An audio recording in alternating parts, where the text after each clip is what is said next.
13 मुहर्रमुल हराम और आज का सबक सिर्फ 5 मिनट के मदरसे में। सबसे पहले बात करेंगे उस दुआ की जो हमें सिखाई नबी पाक सल्लल्लाहु अलैहि वसल्लम ने। मुश्कात शरीफ की रिवायत में है कि ए अल्लाह, मैं आपसे तंदुरुस्ती, पाकदामनी, पारसाई, अमानत, अच्छी सीरत, तकदीर पर राज़ी रहने की दरख्वास्त करता हूँ। और आज की हदीस है कि जन्नत से महरूमी। नबी सल्लल्लाहु अलैहि वसल्लम ने इरशाद फरमाया, बुखील आदमी जो बुखल करता है, बुखील आदमी जन्नत में दाखिल नहीं होगा। और आज का अदब यह है कि गाड़ी जब ऊंची जगह पर चढ़ने लगे तो उस वक्त अल्लाहु अकबर पढ़ना चाहिए और जब नीचे उतरने लगे तो सुबहान अल्लाह कहना चाहिए। इसकी आदत ज़रूर डालनी चाहिए।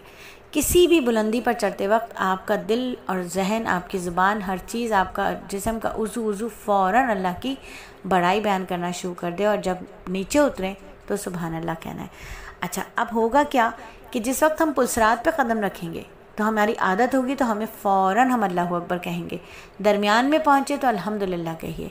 अल्लाह का शुक्र कि पुलसरात के दरमियान तक हम पहुँच गए और जब हम नीचे की तरफ उतरेंगे तो सामने जन्नत के नज़ारे होंगे और हम उन्हें देखते ही सुबहान अल्लाह पढ़ेंगे। तो ये ज़िंदगी में आदत डाल लीजिए, बुलंदी पर चढ़ते हुए अल्लाहु अकबर, दरमियानी सतह पर पहुँचे तो अल्हम्दुलिल्लाह और जब नीचे उतरें तो फिर सुबहान अल्लाह पढ़िए। और आज की तालीम वही मकरूहात नमाज फिर आपको बता दें कि नमाज में सूरतों का बेतरतीब पढ़ना नमाज को मकरूह कर देता है।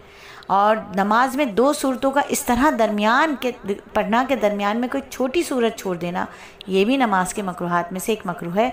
और सजदे की जगह पर रखी हुई खुशबू को सूंघना, अक्सर लोग जाए नमाज पर खुशबू लगा लेते हैं तो सजदे में जाकर उस खुशबू को सूंघना नमाज को मकरूह कर देता है। अपने कपड़ों से खुशबू को सूंघना, हालत सजदा में या इसके अलावा भी हाथ पैर की उंगलियों को क़िबले की जानिब से फेर लेना या हटा देना। गौर कीजिएगा, जब आप क़ादा में बैठते हैं तो जिस वक्त जलसा करते हैं, यानी दोनों सजदों के दरमियान जो बैठना होता है उसे जलसा कहते हैं। और सजदे के दरमियान बैठना जलसा तादील अरकान में से भी एक रुकन होता है, यानी बहुत इत्मीनान से सजदा करना चाहिए, दरमियान में बैठना चाहिए। इतना इत्मीनान हो कि रीढ़ की हड्डी के मोहरे एक साथ आ जाएं, बराबर आ जाएं, यानी कमर बिल्कुल सीधी हो जाए। और कमर सीधी होने की निशानी ये होती है कि कमर में खम आ जाता है हल्का सा। तो जब आप वहाँ उंगलियाँ रखते हैं, घुटनों पर जब अपनी उंगलियाँ रखते हैं जलसे में, तो आप देखिएगा कि किसी ने उंगलियां ऐसे नीचे की तरफ रखी होती हैं कि घुटने से नीचे जा रही होती हैं, उंगलियां लटकी हुई होती हैं, नहीं बल्कि उनको क़िबले की जानिब रखना है। और अंगूठा बेचारा जो होता है वो बीच में, जो अंगूठा जो होता है इतना सीधा होता है कि गोद में रखा हुआ होता है, तो उस अंगूठे की कैफियत को भी बिल्कुल सीधा रखें ताकि उसका रुख भी क़िबले की जानिब हो जाए। अगर ऐसा नहीं तो फिर क्या होगा, मकरूहात नमाज में से ये भी एक मकरूह है।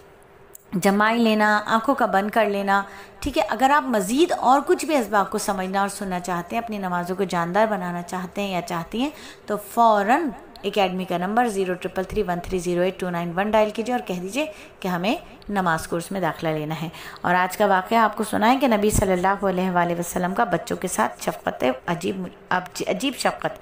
बारहा ऐसा हुआ कि नबी सल्लल्लाहु अलैहि वसल्लम ने अब्दुल्ला बिन अब्बास, उबैदुल्ला बिन अब्बास, कसीर बिन अब्बास रज़ियल्लाहु ताला अन्हुम अजमईन को बुलाया और उनसे फरमाया, बच्चों, मैंने जो दौड़कर, तुम में से जो दौड़कर मुझको सबसे पहले हाथ लगाएगा मैं उसको फ़ना चीज़ दूंगा। तीनों भाई दौड़कर नबी सल्लल्लाहु अलैहि वसल्लम की तरफ जाते। कोई आप सल्लल्लाहु अलैहि वसल्लम के सीने से चिमट जाता, कोई पुश्त मुबारक पर चढ़ जाता।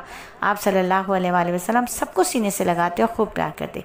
आप सल्लल्लाहु अलैहि वसल्लम हज़रत अब्दुल्ला बिन अब्बास रज़ियल्लाहु ताला अन्हुमा को ये दुआ देते थे कि अल्लाह इसको किताब अल्लाह का इल्म और दीन की समझ अता फरमा।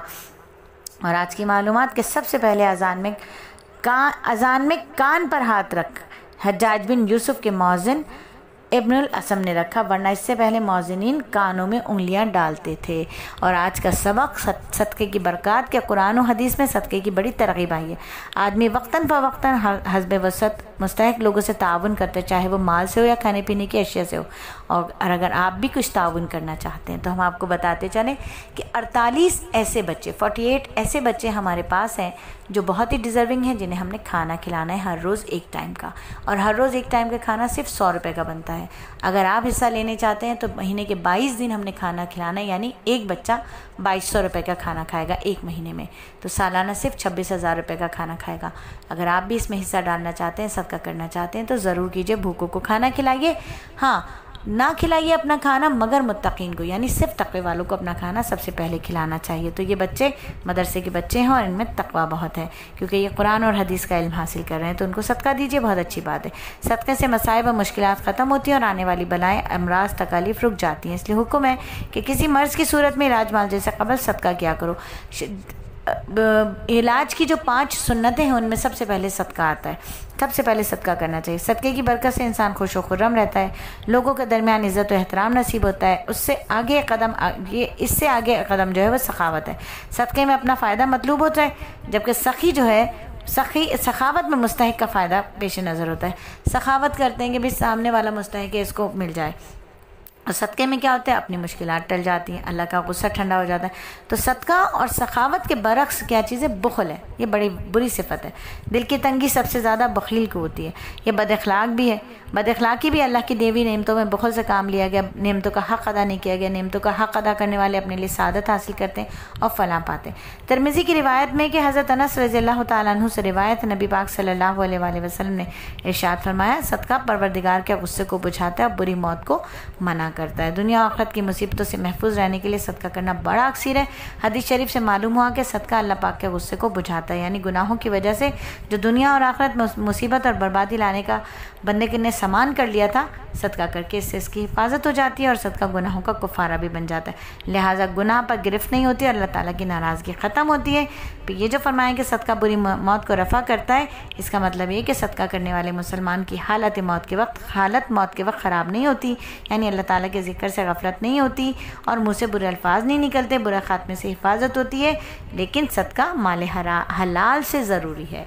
ठीक है, तो ये थी सदक़े की बरकत। उम्मीद है कि अल्लाह हमें और आपको, हम सबको सदका करने की तौफ़ीक़ अता फ़रमाए। आमीन सुम्मा आमीन।